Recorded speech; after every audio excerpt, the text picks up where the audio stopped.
Saudi Arabia ने उनको बोला है कि आप अपना डिफेंस सेक्टर जो है, क्योंकि आपने हमारे साथ एक डिफेंस पैक्ट किया है। हाँ, ये आप बड़े मजे की बात है भाई। इसके हाँ, ऊपर बात करें कि ये पाकिस्तान और सऊदी का डिफेंस पैक्ट हुआ हुआ है और ईरान ने सऊदी अरब में रियाद में अमेरिकन एम्बेसी पे हमला किया है। तो अब पाकिस्तान क्या अमेरिका की और ईरान की जंग में अमेरिका की तरफ से शामिल होगा? ला हौल वला बिल्कुल। कुव्वता इल्ला देखो, बिल्लाह। थियोरेटिकली तो उसको सऊदी अरेबिया की हेल्प में आना चाहिए, क्योंकि सऊदी अरेबिया के साथ उसका हाँ, कॉन्ट्रैक्ट है। और दूसरा, उनको अच्छी तरह पता है कि ईरान के पास लॉन्ग रेंज की जो बैलिस्टिक मिसाइल्स हैं, जो 18 मैच पे चलती हैं, वो इस्लामाबाद और अबोटाबाद और जहां भी इनके डिफेंस कॉर्पोरेशन है, वहां अटैक कर सकती हैं। उन्हें ये भी मालूम है कि पाकिस्तान में अमेरिका का बेस भी है। तो जो पाकिस्तान, अगर if they are well advised, wise तो वो है नहीं, है तो पागल ना, अगर वो एडवाइस उनको कोई देने वाला मेरे जैसा हो, तो बोलेंगे भैया तुम आराम से घर बैठो, अगर तुम ईरान की वॉर के अंदर पार्टिसिपेट करोगे तो तुम्हारी कुछ फौजें जो है उसमें इन्वॉल्व हो जाएंगी, तो बलूचिस्तान और पख्तूनिस्तान की आज़ादी में कुछ चंद दिन में हो सकती है। उधर से बलोच अफगानिस्तान उनको पीटेंगे, इंटरनली बलोच पीटेंगे, पख्तून तो वैसे ही बहुत फाइटिंग एक एक कॉन्टिजेंट लेके घूमते हैं, इनका हाल बुरा होगा। लेकिन ये पैसे और डॉलर के लिए सब कुछ कर सकते हैं। अगर सऊदी ने बोला कि चलो मैं तुम्हें ये गाजा जाने को तैयार थे। और दूसरी तरफ पाकिस्तान है। अब पाकिस्तान ने किसका साथ देना है? वैसे तो हमारे यहाँ कहा यही जाता है कि जी हम ईरान के साथ खड़े हैं, लेकिन हम बैठे हुए चाइना के साथ हैं और हम लेटे हुए अमेरिका के साथ हैं। इजराइल का साथ तो पाकिस्तान दे रहा है अगर देखा जाए तो, क्योंकि जाहिर है कि अगर आप इजराइल के खिलाफ स्टेटमेंट नहीं दे रहे, आप अमेरिका के खिलाफ स्टेटमेंट नहीं दे रहे, तो इसका तो साफ मतलब यही आता है, यही समझ में आता है कि आप कौन सी पार्टी की तरफ। कि पाकिस्तान के जो फॉरेन मिनिस्टर हैं उन्होंने ईरान को क्वेश्चन किया कि आप सऊदी अरब के साथ पाकिस्तान का दिफाई एग्रीमेंट है और इसमें आप ख्याल रखें अगर आप सऊदी अरब के ऊपर हमला करते हैं तो उसमें बहुत सारी चीज़ें हैं जो पाकिस्तान को करनी होंगी। तो इस पे उन्होंने कहा कि जो सऊदीज़ हैं उन्होंने कहा कि ठीक है जी, और ईरान ने भी कहा ठीक है, और ईरान ने इस पे कहा कि हमें गारंटी लेके दें कि सऊदी अरब की सरजमीन जो है वो इस्तेमाल नहीं होगी अगेंस्ट ईरान। और फिर क्या हुआ कि वही हुआ कि पाकिस्तान के फॉरेन मिनिस्टर का कहना है कि सऊदी अरब ने कहा कि जी हाँ जी हमारी ज़मीन इस्तेमाल नहीं होगी, लेकिन पाकिस्तान ये भी कह रहा है कि जो ईरान है वो एक इंडिपेंडेंट सॉवरेन कंट्री, हम उसको 100% तो नहीं कह उसको कन्विंस कर सकते, लेकिन सऊदी अरब की ज़मीन पे हमला नहीं होगा। और अगर ईरान ने किया तो फिर ज़हन में रखिएगा कि पाकिस्तान हैज़ लिमिटेशंस, पाकिस्तान को इसमें कहीं जंप इन करना पड़ सकता है। उमेश जी, आपसे यही सवाल करूंगा, पाक सऊदी डिफेंस पैक्ट क्या हवाई हो जाएगा या पाकिस्तान भेजेगा अपना सामान, जहाज, ये वो? भेजना ही पड़ेगा, क्योंकि पाकिस्तान की माली हालत खराब है। उनको जब भी $1 बिलियन चाहिए तो सऊदी ने हमेशा दिया है, ग्रेसफुली उनको तेल सप्लाई किया है क्रेडिट पे। और पाकिस्तान के अंदर अगर उनको रेगुलर सप्लाई चाहिए डीजल, पेट्रोल और गैस का, तो उनको सऊदी की बात माननी पड़ेगी और वहां पर 25,000 के सैनिक भेजने पड़ेंगे। और जब ईरानियन मिसाइल आएंगे तो सबसे पहले पाकिस्तान के सोल्जर्स की शहादत होने वाली है। और इसमें आप ये देखेंगे कि पाकिस्तान जो है एक मर्सिनरी फोर्स है। और इसके बाद जैसे आपने पहले भी न्यूज आई थी कि पाकिस्तान के अंदर लार्ज स्केल जो लोग हैं पाकिस्तान आर्मी छोड़कर वो दुबई या कोई गल्फ में जा रहे हैं, वैसा एक तरह से ट्रेंड चालू हो जाएगा। क्योंकि कोई भी पाकिस्तानी जो है एक करप्ट जनरल और करप्ट आर्मी के लिए मरना नहीं चाहता। देशभक्ति नाम की कोई चीज नहीं रह गई है पाकिस्तान के अंदर। और पाकिस्तान आप देखिए अभी जो है मोराल उनका बहुत कम है। इसमें ही अब मालूम पड़ जाता है कि अफगानिस्तान भी अभी नूर खान एयरबेस पर वो हमला कर सकता है। वो चाहे तो क्वेटा में आर्मी के गैरिसन पे हमला कर रहा है, फिर बाद में इस्लामाबाद के पास जो मिलिट्री ट्रेनिंग सेंटर है उसके ऊपर भी हमला कर रहा है। तो क्या कर रहे हैं, पाकिस्तान कहाँ स्टैंड करता है इस वक्त? कराची में अमेरिकन कॉन्सुलेट के ऊपर जो है वो लोगों ने धावा बोल दिया, लोगों ने अटैक किया। वहां पर प्रोटेस्टर्स जो थे वो अमेरिकन कॉन्सुलेट पहुंचे और उन्होंने ईरान में जो कुछ हो रहा है अमेरिका और इजराइल की तरफ से उसके ऊपर उन्होंने प्रोटेस्ट किया, लेकिन बहरहाल उनके ऊपर स्ट्रेट फायर किया गया, जिसमें अभी तक 9 लोगों की जानें जा चुकी हैं। पाकिस्तान में इस वक्त एक कोहराम है, एक नई मुसीबत में पाकिस्तान ने अपने आप को डाल लिया है, जो कि यकीनन अमेरिकन प्रेसिडेंट की तारीफें जो है वो हमें कहीं ना कहीं तो पहुंचाती ही। तो वही देखने में आ रहा है कि इस वक्त अमेरिकन प्रेसिडेंट की जो वाहवाही पाकिस्तान समेट रहा था, पाकिस्तान की गवर्नमेंट और मिलिट्री एस्टेब्लिशमेंट, उसका रिजल्ट अब सामने आता हुआ हमें दिखाई दे रहा है।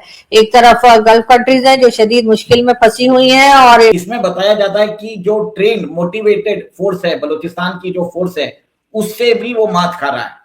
तो ये बहुत बड़ा एक तरह से मेरा ये मानना है कि पाकिस्तान की फोर्सेस का मोरल डाउन हो चुका है। बस एक तरह से भारत ने अभी तक कोई कदम नहीं लिया है।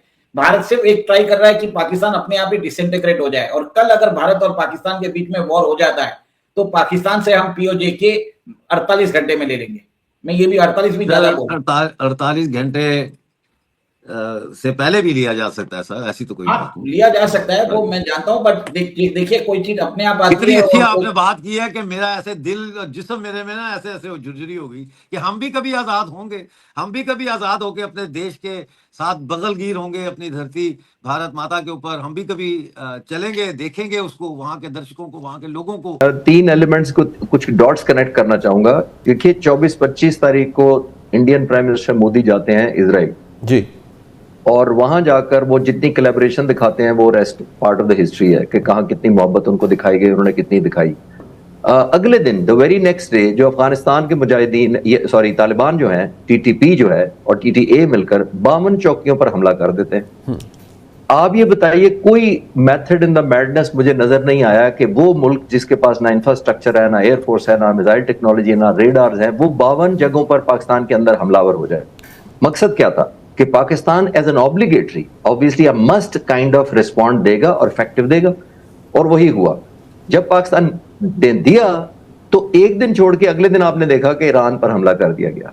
तो मुझे ये लगता है कि इजराइल, इंडिया और अफगानिस्तान और ऑब्वियसली बैक्ड बाय यूएस से ये कनेक्ट हुए हैं सारे डॉट्स। पाकिस्तान की मुसल्लह अफवाज को, हमारी इंटेलिजेंस एजेंसीज को, हमारे पॉलिटिकल लीडरशिप को वेस्टवर्ड एंगेज किया गया टुवर्ड्स अफगानिस्तान, और ये किया गया ताकि जो हम पिछली दफा, चाहे हमने मॉरली दी थी सपोर्ट, चाहे डिप्लोमेटिक की सपोर्ट दी थी ईरान को, तशक्कुर पाकिस्तान के जो नारे लगे थे उधर से डाइल्यूट किया जा सके। नंबर 1 हम ये जरूर कह रहे हैं कि हमने जी जो है वो एक तरह से इजराइल के तो खिलाफ ही बात कर रहे हैं, लेकिन अमेरिका का नाम नहीं लिया जा रहा। इजराइल का साथ तो पाकिस्तान दे रहा है अगर देखा जाए तो, क्योंकि जाहिर है कि अगर आप इजराइल के खिलाफ स्टेटमेंट नहीं दे रहे, आप अमेरिका के खिलाफ स्टेटमेंट नहीं दे रहे, और आप सिर्फ एक खानापुरी के लिए या वैसे ही एक अपनी बात रखने के लिए आपने सिर्फ अफसोस का इजहार कर दिया है, तो इसका तो साफ मतलब यही आता है, यही समझ में आता है कि आप कौन सी पार्टी की तरफ हैं। जाहिर है इसका मतलब है कि आप बहरहाल ईरान की तरफ पूरी तरह से नहीं। लॉन्ग टर्म में ये मिडिल ईस्टर्न कंट्रीज क्यों समझती हैं कि इनकी बारी नहीं आएगी विद इजराइल? इजराइल बनना चाहता है सुपर पावर मिडिल ईस्ट की, कि वही वहां का हेजमन हो और वही डिसाइड करे आगे कौन कैसे रहेगा। ये क्यों समझते हैं कि इनकी बारी नहीं आएगी? हकबी ने क्या कहा है, जो अमेरिकन एम्बेसडर है, who is a Christian Zionist, उसने कहा कि उनका हाइट है, बिब्लिकल राइट है। हाँ, यूफ्रेटिस और नाइल के दरमियान सारी जमीन ले लें। और बिब्लिकल राइट है, ये resorted to the Bible and they believe in that. The Christian Zionist are even worse than the Jewish Zionist. उनका वो बड़ा अजीब सा बिलीफ है, कन्वोल्यूटेड वर्ल्ड व्यू है। तो उसने तो कह दिया ना, it includes parts of Saudi Arabia, even Egypt तक पहुंच गया वो। तो इसी तरह आपके जो दोस्त हैं इधर, mister Modi, who was the last person to see Netanyahu before the war, आशीर्वाद देने गए थे। Hindutva, Akhand Bharat, Zionism, Eretz Israel, greater Israel, उनकी सोच वही है ना जो पाकिस्तान ने उनको शिकस्त दी। उनका यही था। पाकिस्तान के पास क्या ऑप्शन है before we take a break? और मैं अफगानिस्तान मैं समझता हूँ पाकिस्तान ने सो फार अच्छा अपना एक्सरसाइज किया। अभी यूएन सिक्योरिटी काउंसिल में भी हमने असूली मौका अख्तियार किया, और डार साहब ने भी जो स्टेटमेंट दिया, कंडेम किया। फिर कल प्राइम मिनिस्टर का भी ट्वीट आया ऑन द रहबर के ऊपर, बड़ा ठीक है। मेरे ख्याल में इस वक्त if I were in the government और डार साहब, I would take an initiative. There are 5 people whom Trump will listen and whom Tehran will listen. Okay. एक ट्रंप का फेवरेट फील्ड मार्शल, ठीक है, एक प्रेसिडेंट रजब तैयब एर्दोगान, एक Xi Jinping, एक Putin, and at the UN secretary general Antonio Guterres. उससे तो Trump को बड़ी खार है। नहीं, लेकिन उसने स्टेटमेंट बड़ा अच्छा दिया। लेकिन ट्रम्प तो उसको नहीं, लेकिन यूएन इंस्टीट्यूशनल बात कर रहा है, ऑनेस्ट आदमी है वो, स्ट्रेट आदमी है, पोर्चुगीज है, हमारी तरह पाकिस्तानी तरह जज्बाती आदमी, गुड मैन। अब इसमें जो तुर्क का पत्ता है वो ये है कि क्या ईरान के पास इतना अस्करी साजो सामान है, क्या उनके पास इतने मिसाइल और इतने ड्रोन्स हैं कि वो इनकी इस जंग को इतना तूल दे सके। मेरे ख्याल में वो कोई कोशिश है कि कम से कम महीना चल जाए, 3 हफ्ते से 4 हफ्ते कम से कम चल जाए, ताकि अमेरिका के अंदर प्रेशर बिल्ड हो जाए डोनाल्ड ट्रंप के खिलाफ। आई थिंक ये उनकी स्ट्रेटेजी है। तो लगता तो ये है कि वो बड़ी एक तरतीब से चल रहे हैं कि उन्होंने पहले बड़े यानी जो सस्ते वाले ड्रोन श्रोन भेजे हैं ताकि इनके जो एक्सपेंसिव इक्विपमेंट है, जो मिसाइल डिफेंस वगैरह जो हैं उन्होंने बनाए हुए पैट्रियट मिसाइल्स, ये सारे के सारे इस्तेमाल हो जाएं। दूसरा वो ये कर रहे हैं कि इनकी जो डिफेंसेस हैं वो सबको, एयर डिफेंस को खत्म कर रहे हैं सब जगह पे, ताकि जब इनके अपने असल मिसाइल आए तो उसके बाद उसको रोक टोक जो ना उस तरह की ना हो सके। मुझे ऐसा लग रहा है कि ये उनकी स्ट्रेटजी है। अच्छा, हेलो फ्रेंड्स, आपने वीडियो देखा कैसे पाकिस्तान मीडिया डिस्कशन कर रहे हैं, क्योंकि यूएई और पाकिस्तान के बीच में ना एक डिफेंस एग्रीमेंट है जिसके तहत अगर पाकिस्तान या यूएई में कोई फॉरेन अटैक होता है तो वो दोनों मिलके ही फाइट करेंगे उसके अगेंस्ट पे।